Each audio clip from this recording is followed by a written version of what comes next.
Hi, welcome to another video of Eagle Eyes.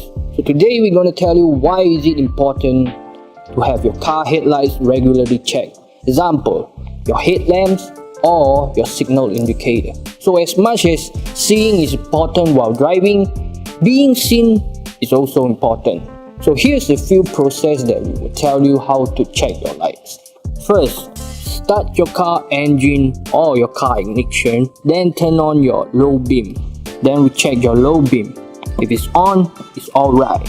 Make sure to check your high beam as well when you check your low beam. So it's easy to check your light beam, just switch it on. Alright, so if your high beam is on, it's good. So now we're gonna check the signal indicator. You can check it on both sides or one side as well.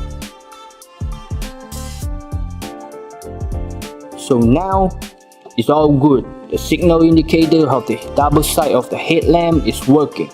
So if next time you found out any bulbs are not working or any bulbs are not functioning, you are welcome to visit us at Eagle Eyes, JohorBahru. We are having a free light checking campaign right now.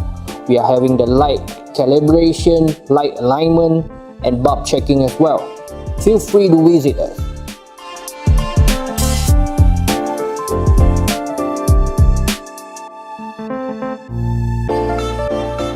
So for the next video, we're gonna get you through how to get your light adjustment and your light calibration checked easily. It's simple. So stay tuned to us on Facebook, right?